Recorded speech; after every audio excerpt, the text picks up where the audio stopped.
What is up, guys? In today's video, I'm going to be reviewing Fortnite Season 4, so going over my thoughts and opinions on this season and how I rank it amongst other seasons. If you guys do find this video informative, entertaining, whatever, remember to give it a like, subscribe if you'd like to see more, remember to use code EvolveJake in the item shop, especially when getting next season's Battle Pass, and comment down below what you would rate this season out of 10. So, for starters, this season was the end of chapter season.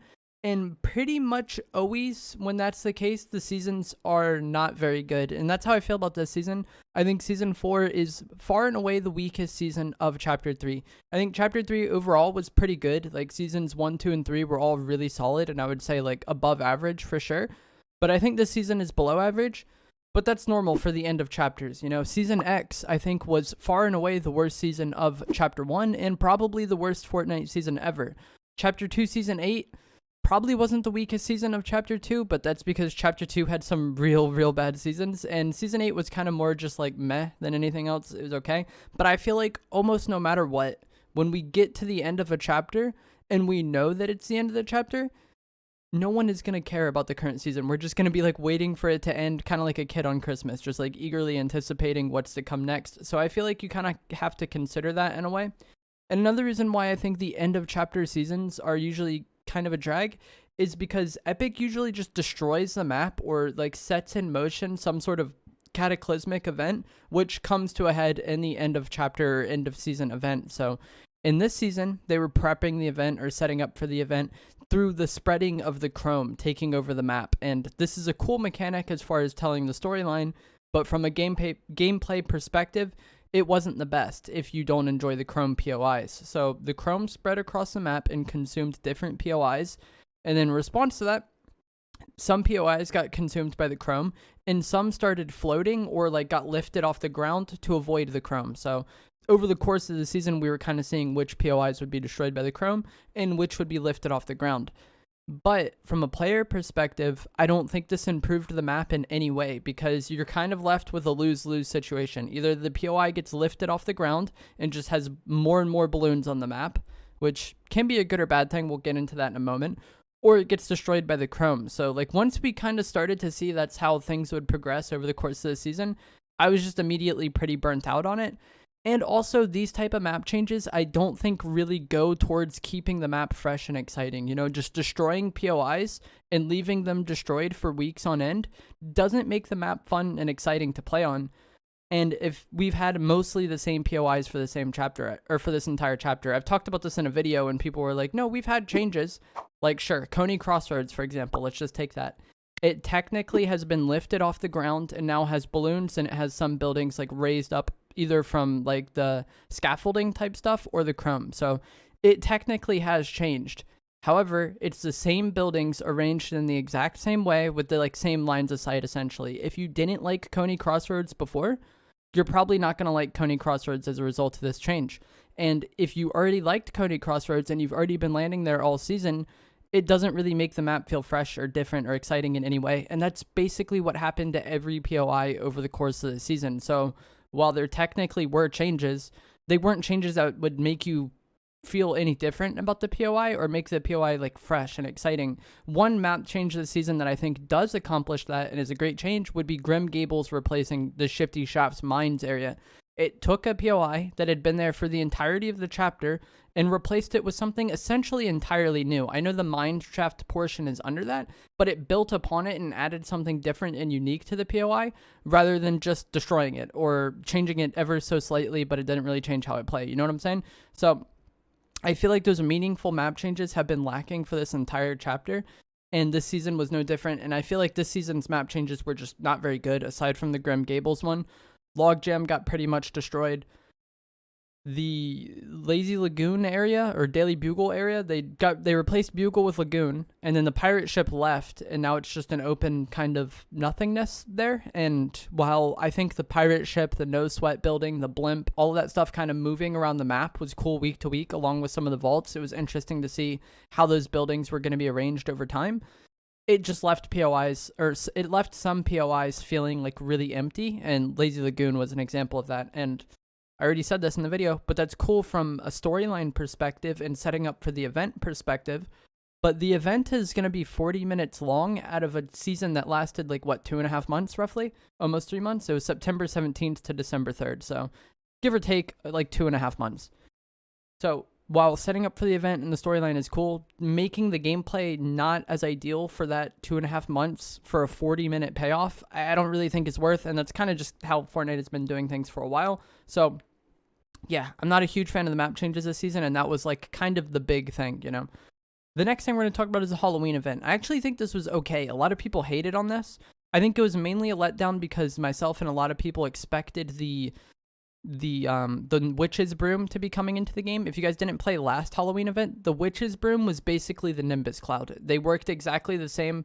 When they added the Nimbus cloud to the game, they basically just took the witch's broom, made it work identically to how it did before, and made it the Nimbus cloud. So a lot of people thought the Nimbus cloud would be coming, or the witch's broom would be coming to the game for the Halloween event because, you know, it makes sense. It was just in the game for the Dragon Ball Z event. A lot of people liked it, and it was a Halloween item from past seasons.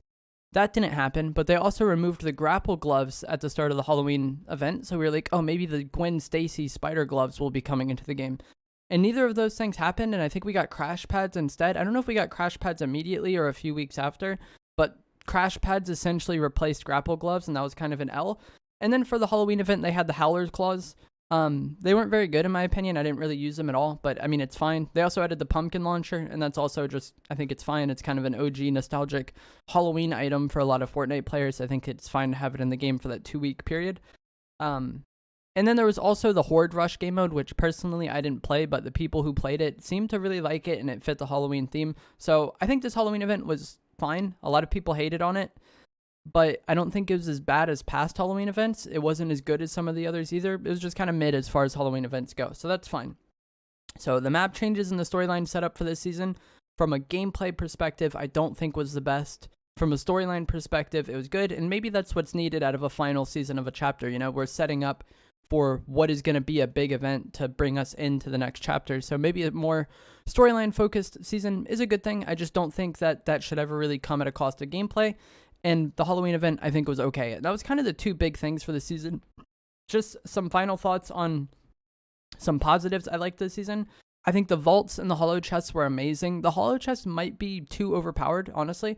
It's really easy to get really good loot now. But I think the vaults, the rework of vaults was just having keys as a universal loot item, and then you can go around and open vaults, I think was amazing. It was a great change. The mechanic of the Evochrome weapons, not necessarily the weapons themselves, but the mechanic of leveling up a gun as you do damage with it, I think was really, really cool. The Chrome Splash item was fine, I think, and it had some interesting uses, even though I didn't really like the Chrome spreading to destroy POIs. The Chrome Splash item, I think, was fine. The balloons around the map, I think, were fine at a certain point. It's just kind of like there's too many at this point in time. But having some mobility just on the map like that at all times does make the game a lot more fun.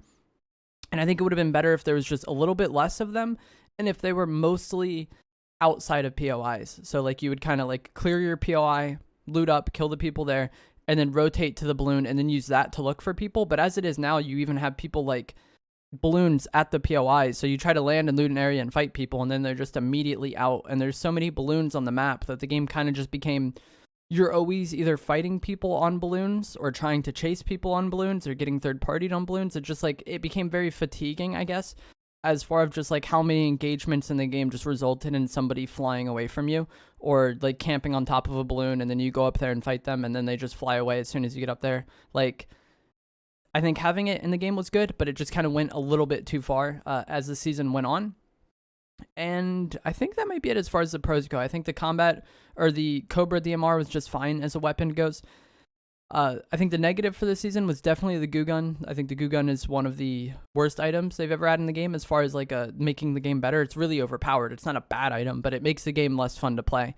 Also, for the positives, I forgot to mention the Rocket League car. A lot of people hate on this, but I think the Rocket League car is actually the most balanced vehicle we've ever had in the game. If somebody runs you over with it, even if they're like boosting, you don't just immediately die.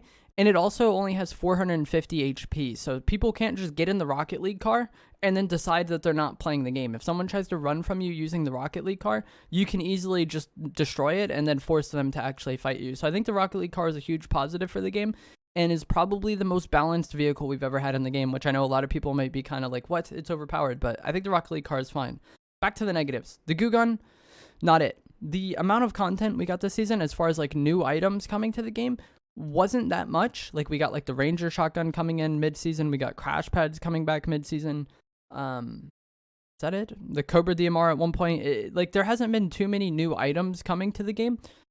But that also makes sense when you consider this is an end of chapter season. If you're Fortnite, why would you release a new item now when you can wait a week and then release it as a part of the new chapter and have the new chapter be even more fresh and more exciting? And I feel like they kind of do this on purpose with the end of chapter seasons where they kind of make them not very good. They kind of destroy the map. The loot pool's always kind of scuffed. We got the grapple glider thing, but I didn't think that was very good. Either way, they kind of destroy the map. They have the loot pool kind of in a weird spot. The game's always in a very weird spot at the end of a chapter, and I feel like it makes it very easy for the next chapter to feel better by comparison and feel refreshing by comparison, and it does, I feel like, kind of make sense to not put as many resources into making the current version of the game good when the next season is going to be a huge revamp of the game. You might as well put all your effort into making that next season and that new chapter as good as possible. So I kind of get why they do it. The end of chapters always are kind of lackluster in my opinion, and like I've already said several times, it almost doesn't even matter how good the season is. Even if we had an amazing map right now and an amazing meta right now, we would all just be eagerly anticipating the new chapter because we know a new chapter is coming and that's always going to be a huge deal. So I think this season was below average, but that's kind of, I think that's how the end of chapters are almost always going to be. And our perception plays a huge part in it. And if we know there's a huge change right around the corner, we're all going to be super excited for it. So out of 10, I would probably give this season like a 4 out of 10. Like I said, I think it's below average, maybe a 4.5. It's not actively terrible as much. It's just kind of annoying with the goo gun and every fight ending up in somebody running from you with a balloon or third partying you with a balloon. But other than that, it's okay. And I think the main kind of negative with the season is just the map and the fact that we're all kind of fatigued on the game or burnt out on the game knowing that a new chapter is right around the corner. So let me know what you would rate this season out of 10, and I will see you guys in the next video. Thanks for watching. If you enjoyed it, give it a like, subscribe. Like I said, let me know what you think of this season and how you would rank it, and I will see you guys in the next video. Thanks for watching.